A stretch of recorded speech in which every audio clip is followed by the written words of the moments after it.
एक बार चलवा था। तो केस वन था आपका जिसमें आपको Q गिवन था, N गिवन था, M stand for the CVR means critical velocity ratio, ठीक है, और S was the bad slope. यही था आपका।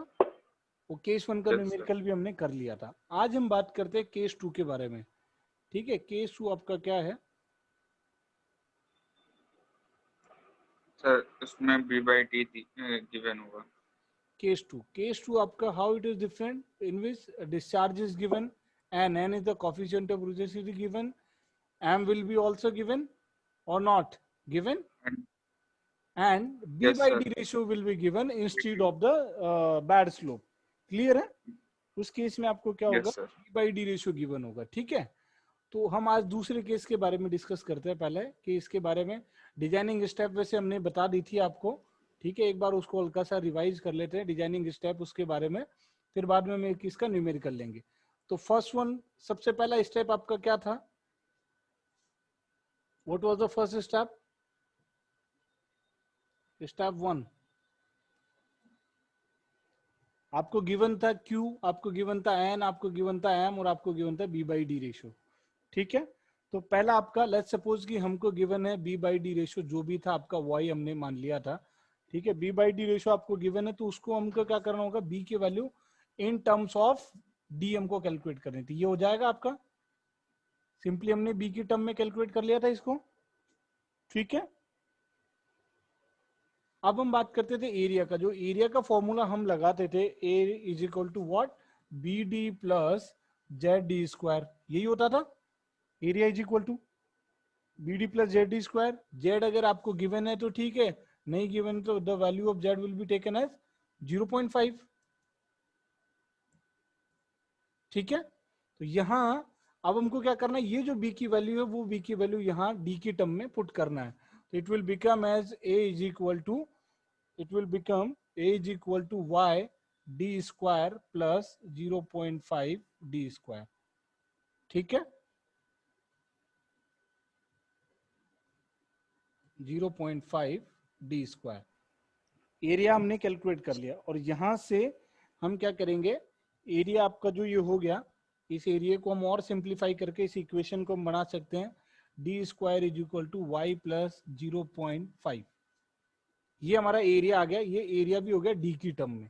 यही काम हमने क्या करा, पहले बी को बी की टर्म में करा, और फिर बी को बी की टर्म में करने के बाद में हमने क्या करा कि जो हमारा एरिया है, इस एरिया को भी हमने क्या करा, इसी की टर्म में डी की टर्म में चेंज कर लिया। क्लियर है यहां तक ये स्टेप? कोई दिक्कत है किसी को? नहीं है कोई दिक्कत? No No, no sir. Sir. चलिए अब आगे हम देखते हैं। एरिया हमने डी की टर्म में हमने कैलकुलेट कर लिया, ठीक है। एरिया डी की टर्म में कैलकुलेट करने के बाद में अब हमारा जो नेक्स्ट स्टेप है, that is the step number 2। Step number 2 जो है आपका, उस केस में अब देखिए हम क्या करेंगे, हमने एरिया निकाल लिया। अब हमको पता है डिस्चार्ज क्या होता है, Q is equal to AV, ये क्लियर है। डिस्चार्ज हमको गिवन होगा क्वेश्चन में, क्योंकि हमने ऑलरेडी डिस्कस किया था यहाँ पे। हमने यहाँ देखिए जब हमने ऊपर करा था यहाँ पे, तो आपको क्या होगा, ऑलरेडी जो Q है आपको, ये Q आपको ऑलरेडी क्या होगा, गिवन होगा, ठीक है। तो यहाँ से हम क्या करेंगे, Q का जो फॉर्मूला आपका Q is equal to AV जो है, उस AV में हम क्या करेंगे, ये A की वैल्यू जो हमने यहाँ ऊपर निकाली है वो A की वैल्यू फिल करेंगे। तो it will become as D square Y plus 0.5 into V. V क्या था आपका, क्रिटिकल वेलोसिटी रेशियो, और वी का फॉर्मूला आपका क्या था, 0.55 m डी की पावर 0.64, यही था। Yes, sir. क्लियर है ना?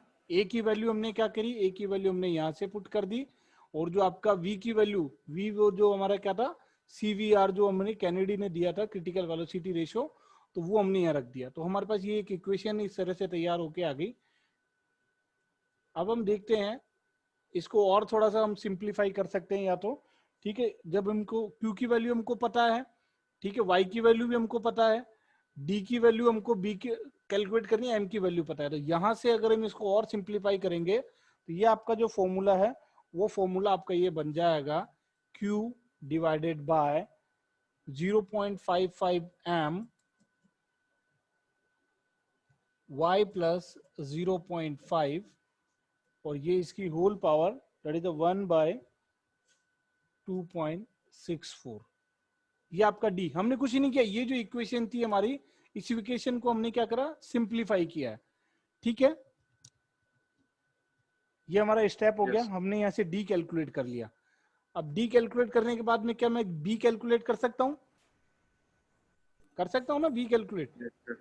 बी कैसे कैलकुलेट कर लूंगा? Yes, मेरे sir. को पता है B by D ratio given है वाई, तो हमने किया था क्या इसको कि b इज इक्वल टू क्या हो गया वाई डी। डी की वाई की वैल्यू आपको गिवन है और यहाँ पे d की वैल्यू आपने कैलकुलेट कर ली, तो यहाँ से आपने क्या करा, d की वैल्यू निकाल ली। कोई दिक्कत है इसमें किसी को? No, sir. चलिए, अब आपको क्या करना है, अब आपके पास में d की वैल्यू भी आ गई। ठीक है, d की वैल्यू आ गई। अब आपको क्रिटिकल वेलोसिटी की वैल्यू निकालनी है। v इज इक्वल टू जो आपका था 0.55 m d की पावर 0.64। ठीक है, इसमें m आपको ऑलरेडी गिवन है क्वेश्चन में, d की वैल्यू हमने कैलकुलेट कर ली, तो यहां से हम क्रिटिकल वेलोसिटी वैल्यू निकालेंगे। ये स्टेप बाय स्टेप प्रोसीजर है जो आपको फॉलो करना है। ठीक है, इसमें एज सच कोई वो नहीं है। अब आपने क्या करा, कटर्स की इक्वेशन लगाई। कटर्स की इक्वेशन आपको सबको पता है, कटर्स की इक्वेशन पता है आपको? तो वहां जो कटर्स की इक्वेशन है उसके थ्रू हम आपको साइड स्लोप निकालना है। देखिए कटर्स की इक्वेशन में आपको बताता हूं क्या थी आपकी। v इज इक्वल टू जो था आपका 23 plus 1/n plus 0.00155 s divided by, ये कॉम्प्लिकेटेड इक्वेशन थी जो हमने देखी थी, 1 प्लस 23 प्लस 0.00155, एक मिनट थोड़ा, 0.00155 divided by capital S and divided by capital R, and this whole equation is multiply by under root RS। ये कटर्स की इक्वेशन थी हमारी। ठीक है ना, तो ये कटर्स की इक्वेशन के थ्रू अब हमको क्या निकालना है, ये आपका कटर्स का इक्वेशन है। ठीक है, तो इस कटर्स की इक्वेशन के थ्रू देखिए आपको कैपिटल N की वैल्यू गिवन है क्वेश्चन में, S आपको कैलकुलेट करना है, V की वैल्यू हमने जो यहां से निकाली है ये वैल्यू हम यहाँ V की रख देंगे। तो आपके पास में केवल एक अननोन बचेगा, R आपको भी हम कैलकुलेट कर लेंगे। R बराबर आपका क्या होगा, A बाई P से हम कैलकुलेट कर लेंगे R की वैल्यू, तो R भी आपको पता चल जाएगा, N आपको गिवन है और V भी आपको गिवन है। हमको यहाँ से S की वैल्यू निकालनी है। ठीक है, तो we have to find the value of S. We have to find the value of S from the cutter sequence. ये सिंपल सा एक स्टेप आपका प्रोसीजर था जो हमने लास्ट क्लास में भी डिस्कस कर लिया था। अब हम एक न्यूमेरिकल लेते हैं। ठीक है, उस न्यूमेरिकल के बेसिस पे हम इसको और आसानी से समझेंगे। एक न्यूमेरिकल है आपका b बाई डी रेशियो वाला न्यूमेरिकल देखते हैं जिसमें आपको b by D ratio given है। ओके, क्वेश्चन कह रहा है आपका कि using A Kennedy theory design irrigation channel which having the discharge of Q की वैल्यू आपकी गिवन है क्वेश्चन में, Q is equal to 56.63 cumec. ठीक है, ये आपका क्वेश्चन है, इसमें जो गिवन डेटा है आपका Q इज इक्वल टू 56.63 आपको गिवन है। वो कह रहा है आपका कि you have to take the value of capital N is equal to 0.0225।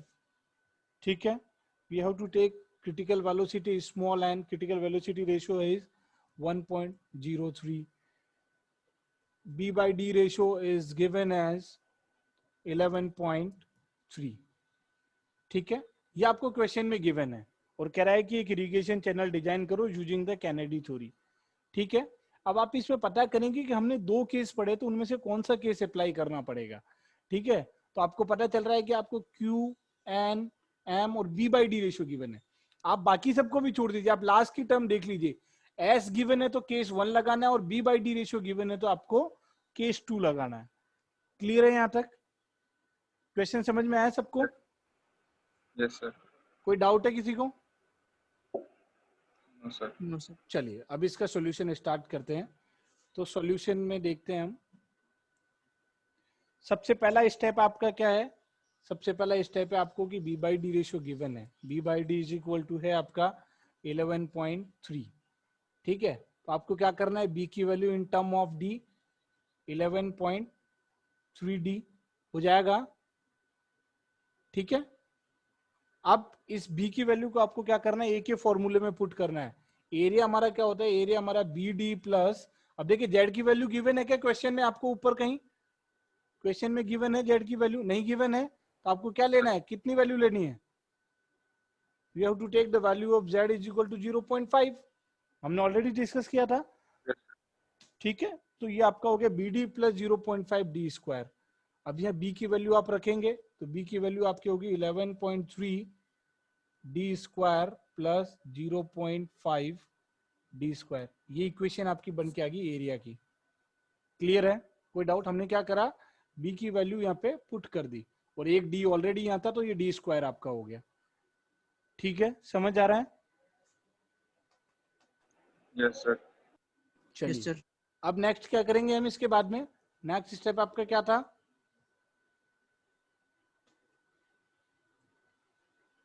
अभी डिस्कस किया है हमने, क्या था next step? Q, Q is equal to a v. ठीक है, Q की वैल्यू आपको गिवन है, कितनी है क्वेश्चन में Q की वैल्यू आपको? 56.63। ठीक है, एरिया ऊपर की यहाँ इक्वेशन से रख देंगे हम, that is 11.3 D square plus 0.5 D. Sir A को तो और सिंपलीफाई कर सकते हैं ना, डी स्क्वायर है सर 0.5। हाँ कर सकते हैं, चाहे आप उसको वैसे रख दीजिए या इधर और आप रख दीजिए। ठीक है, अगर आप ए को और सिंप्लीफाई कर देंगे तो ये आपका हो जाएगा लगभग 11.8 डी स्क्वायर हो जाएगा। ठीक है, तो आप यहाँ कोई बात नहीं, हम डायरेक्ट ये वैल्यू रख देते हैं। ठीक है,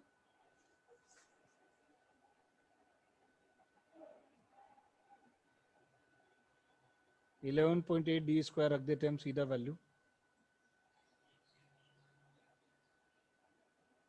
11.8 डी स्क्वायर, ये आपका एरिया हो गया, इनटू वी क्या था आपका 0.55 एम डी की पावर 0.64, यही था 0.55 एम डी की पावर 0.64। एम की वैल्यू हम कितनी रख सकते हैं? क्वेश्चन में गिवन है ना एम की वैल्यू? Yes sir 1.03। ठीक है, तो एम की वैल्यू जब आपको क्वेश्चन में गिवन है तो हम यहाँ से इसकी जगह एम की वैल्यू रख देते हैं एक्चुअल में। तो एम की वैल्यू है आपकी 1.03 डी स्क्वायर। ठीक है, इसको और सिंप्लीफाई जब आप करेंगे तो आपका अब यहाँ से क्या होगा, आपका एक इक्वेशन बन जाएगी, और उस इक्वेशन से अब आपके पास में केवल एक अननोन वैल्यू है। क्या है अननोन वैल्यू आपके पास में? क्या कैलकुलेट करेंगे यहाँ से? डी। तो डी की वैल्यू अगर मैं डायरेक्ट लिख देता हूँ यहाँ से, इस इक्वेशन को सिंप्लीफाई करके you have to calculate the value of d, that it will come 2.25 metre. ठीक है, ये हमने डी की वैल्यू कैलकुलेट कर ली। ठीक है, यहां तक कोई डाउट है किसी को? हमने डी की वैल्यू निकाली 2.25 मीटर। सिंपला हमने क्या करा, पहले बी को डी की टर्म में करा, उसके बाद में हमने एरिया को डी की टर्म में ले लिया, क्यू के फॉर्मूले में उसकी वैल्यू रखी। ठीक है, क्यू की वैल्यू आपको क्वेश्चन में गिवन थी, एरिया हमने रख दिया, वी का जो हमारा फॉर्मूला था वो रख दिया, तो आपका एक अननोन टर्म बच गई, दैट इज द डी। ठीक है, और वहां से हमने डी कैलकुलेट कर लिया। यहां तक कोई डाउट है किसी को? No sir. चलिए आगे चलते हैं। हमने डी निकाल लिया, डी की हेल्प से अब हम क्या कैलकुलेट कर सकते हैं? डी की हेल्प से we can calculate the value of b, कर सकते हैं ना, क्योंकि बी बाई डी मेरे को गिवन है 11.3। ठीक है, तो यहां से बी आपका क्या हो जाएगा 11.3 डी, 11.3 मल्टीप्लाई बाय 2.25, तो आपका बी की वैल्यू जो है वो आ गई आपकी 25.3 मीटर। ठीक है, यस सर। हो गया?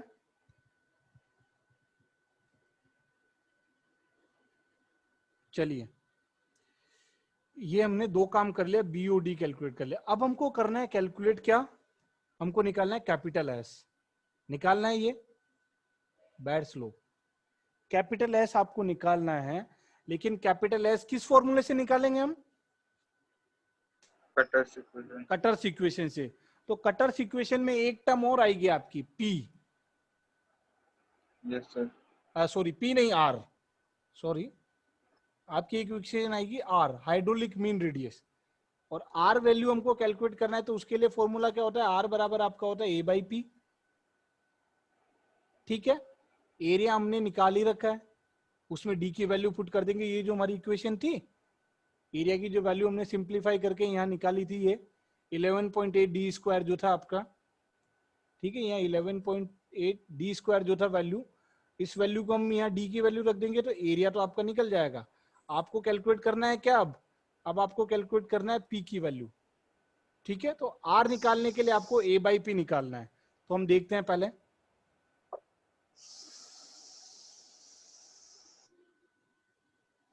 चलिए आर बराबर होता है आपका ए बाई पी। ए आपका क्या हो गया, एरिया आपका हो गया, इसमें आप उस इक्वेशन में वैल्यू रख दीजिए जो 11 पॉइंट डी स्क्वायर था, 11.8 डी स्क्वायर जो था, इसमें आप वैल्यू रख दीजिए। डी की वैल्यू आपकी कितनी है, डी की वैल्यू हमने अभी कैलकुलेट कर ली थी 2.25 स्क्वायर। तो यहाँ से आपका एरिया आ गया, area will come 59.75 metre square. ये आपने एरिया निकाल लिया। एरिया निकालने के बाद में अब आपको करना है क्या, अब आपको पी की वैल्यू कैलकुलेट करनी है। पी का फॉर्मूला क्या था, हमने पहले पढ़ा था, b plus under root 5 d, यही था। बी की वैल्यू हमने निकाल रखी है, बी की वैल्यू है आपकी 25.43 प्लस अंडर रूट 5, डी की वैल्यू है आपकी 2.25। तो यहाँ से हमने पी की वैल्यू भी कैलकुलेट कर ली, और पी की वैल्यू हमारी आ गई 13.46 मीटर। वेटेड पेरीमीटर होता है, यूनिट होती है इसकी मीटर। ठीक है, समझ आ रहा है सबको? Yes sir. Only 18 participants. चलिए, बोर्ड पे समझ आ रहा है सही? Yes sir. चलिए ठीक है, अब हमने P निकाल लिया, तो R निकाल सकते हैं। R क्या होगा आपका, A बाई पी। ठीक है, R आपका हो गया A by P. A by P में आपका वैल्यू रखो, एरिया जो है आपका वो है आपका 59.75, और P की वैल्यू है आपकी 13.46। तो यहाँ से आपकी हाइड्रोलिक मीन रेडियस R जो है वो आ जाएगी आपकी 1.96 मीटर। अब आपके पास आप कटर्स इक्वेशन लगा सकते हैं, क्योंकि अब आपके पास में कटर जो इक्वेशन है उसमें आपको सारे जो अननोन वैल्यूज थी वो मिल गई, सिवाय एक चीज के। कौन सी, क्या नहीं है आपके पास में? केवल कैपिटल एस नहीं है। ठीक है, तो कटर्स की इक्वेशन में आप क्या लिखेंगे, v इज इक्वल टू, जो भी है बड़ी सारी इक्वेशन उसको वापस हम देखते हैं, b is equal to 23 plus 1/n plus 0.00155 divided by s, 1 plus 23 plus 0.00155 divided by s n by under the root r for this whole equation is, ये इक्वेशन आपको याद करनी पड़ेगी बेटा, इस चीज का ध्यान रखना। ठीक है ना, एग्जाम में आपको गिवन नहीं होगा। ये हमारा क्या था, कटर्स की इक्वेशन थी। अब इसमें देखिए हमारे कटर्स की इक्वेशन की अगर हम बात करें, तो कटर्स की इक्वेशन हमको क्या क्या गिवन और क्या क्या नहीं गिवन है, इस चीज को देखो। एस की वैल्यू आपको फाइंड करनी है, ठीक है। एन की वैल्यू आपको क्वेश्चन में गिवन है, आर की वैल्यू हमने फाइंड कर ली है अभी, ठीक है। और क्या बचा, बस यही है। वी, v की वैल्यू कैसे कैलकुलेट करेंगे? How we will calculate the value of v? जो हमारा फॉर्मूला था, v इज इक्वल टू क्या था आपका? v इज इक्वल टू आपका था 0.55 m d की पावर 0.64। यहाँ रखो 0.55 m की वैल्यू आपकी कितनी है? 1.03 d की पावर 0.64। तो यहाँ से आपकी v की वैल्यू जो है वो आ रही है आपकी 0.95 मीटर पर सेकेंड। ठीक है, तो v की वैल्यू आपकी आ गई 0.95। ठीक है, तो ये 0 सर पॉइंट, हाँ बेटा। सर v की वैल्यू तो हम q इक्वल टू ए भी से भी तो कैलकुलेट कर सकते हैं, क्योंकि हमारे पास a भी हाँ नोन है और बिल्कुल q भी। बिल्कुल कर सकते हैं आप। q इज इक्वल टू एवी से भी कर सकते हैं, क्योंकि q की वैल्यू भी हमको क्या है? q इज इक्वल टू एवी में आपको q की वैल्यू क्वेश्चन में गिवन है, a हम ऑलरेडी कैलकुलेट कर चुके हैं। ठीक है, यस सर। तो वहां से भी आप निकाल सकते हैं। ठीक है, यहाँ से v की वैल्यू हमने कैलकुलेट कर ली। अब इनको अगर हम हटा दें, यहाँ केवल v की वैल्यू रख देते हैं।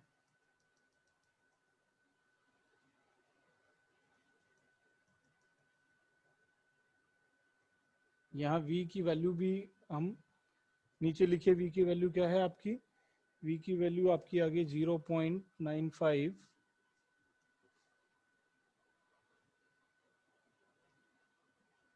0.95 इज इक्वल टू, अगेन आप वैल्यू रखते जाओ, 23 प्लस 1 बाय कैपिटल एन की वैल्यू कितनी है आपकी? 0.0225 क्वेश्चन में गिवन है, प्लस अब आपका,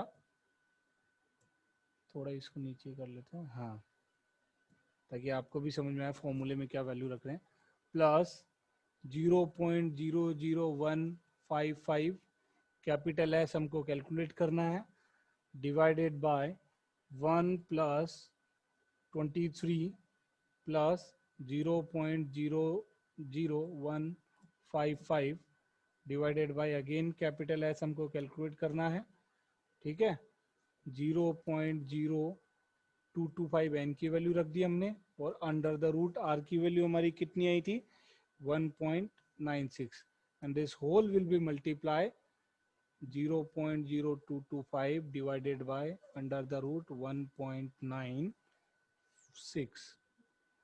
ठीक है, हमने सारी वैल्यू कैलकुलेट कर दी, सारी वैल्यूज हमने फॉर्मूले के अंदर पुट कर दी।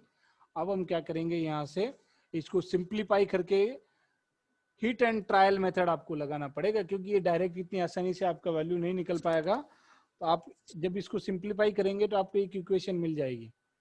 वो इक्वेशन आपकी क्या बनेगी? देखिए, ये इक्वेशन आपकी हो जाएगी 67। मैं डायरेक्ट इसको लिख दे रहा हूँ। ठीक है, मैथमेटिकल चीजें हैं तो आप कर सकते हैं इसको आसानी से।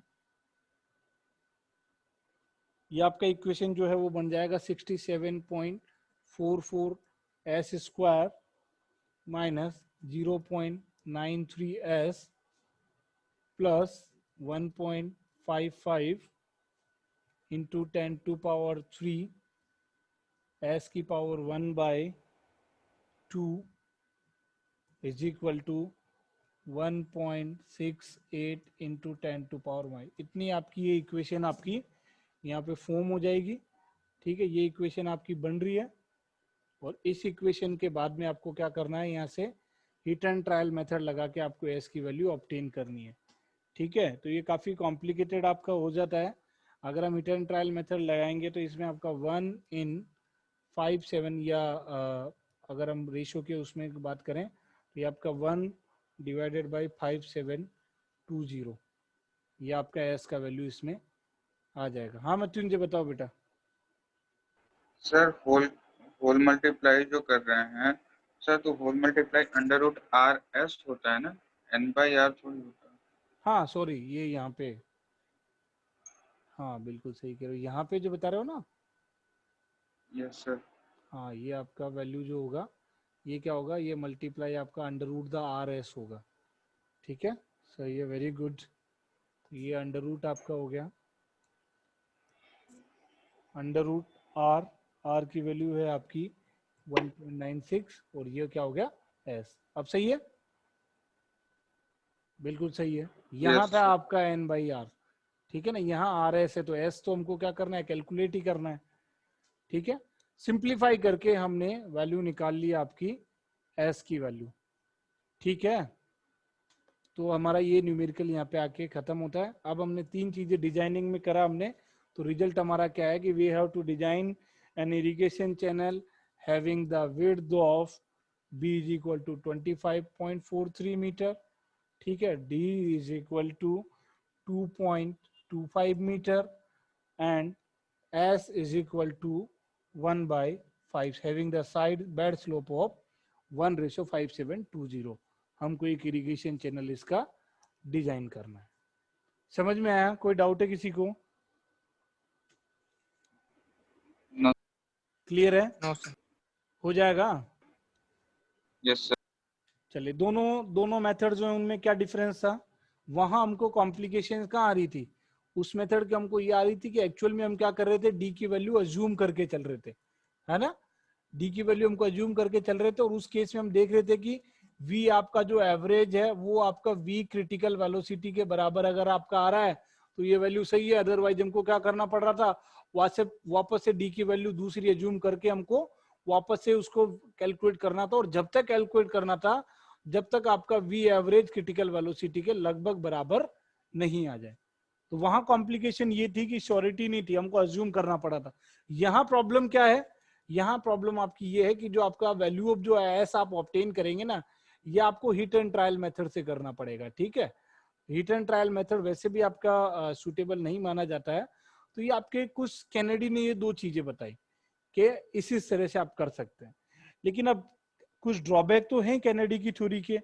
ठीक है, कि हमने हिट एंड ट्रायल मेथड लगाया, हम ऐसे इससे कब तक करते जाएंगे इस तरह की चीजों से। ठीक है, हिट एंड ट्रायल मेथड आपका कई बार सूटेबल रहता है, नहीं रहता है, तो उस केसेस के करने के बाद में इसके कुछ ड्रॉबैक्स आए। ठीक है, इन ड्रॉबैक्स के बारे में हम पढ़ेंगे। सबसे पहले हम देख लेते हैं क्या क्या कैनेडी की थ्योरी के ड्रॉबैक्स हैं। सबसे पहला जो ड्रॉबैक्स की अगर हम बात करें,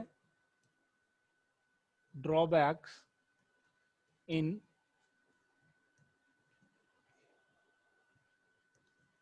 कैनेडीज थ्योरी।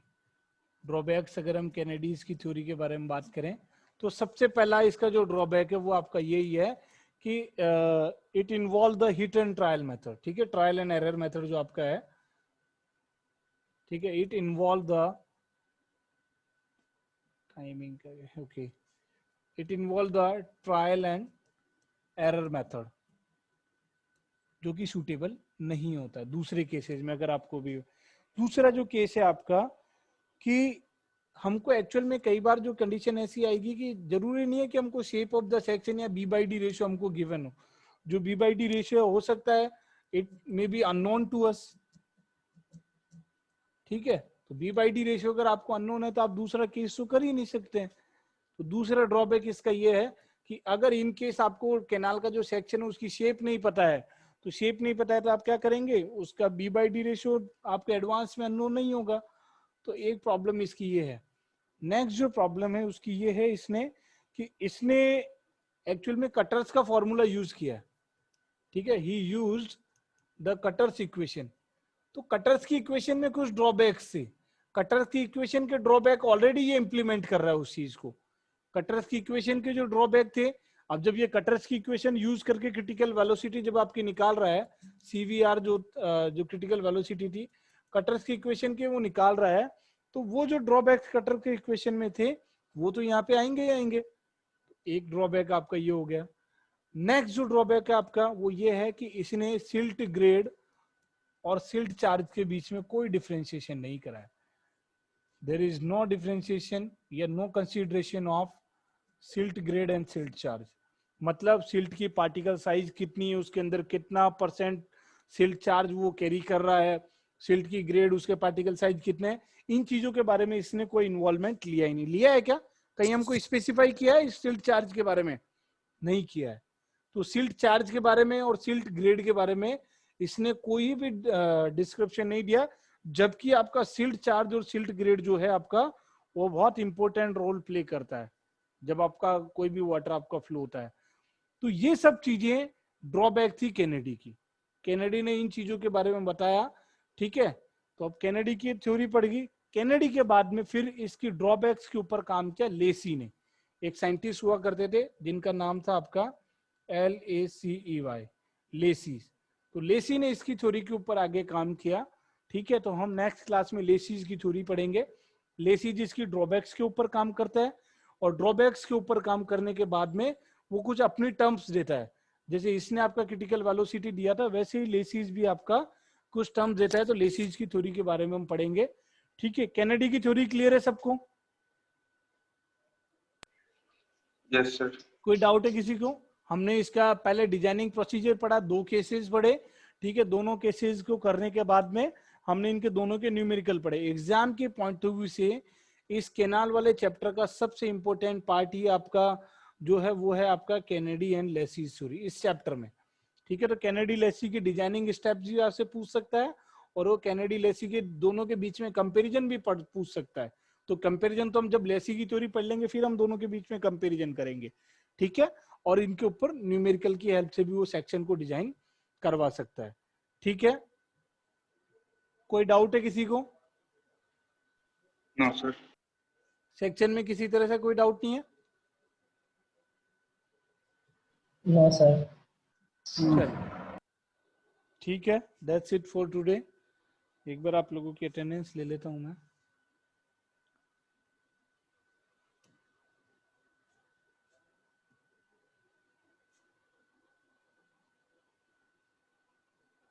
सही रहा ये बोर्ड वाला system? Yes sir. Yes sir. Yes sir. ये है आपका डिजिटल बोर्ड। ठीक है, डिजिटल जिसे हम कहते हैं।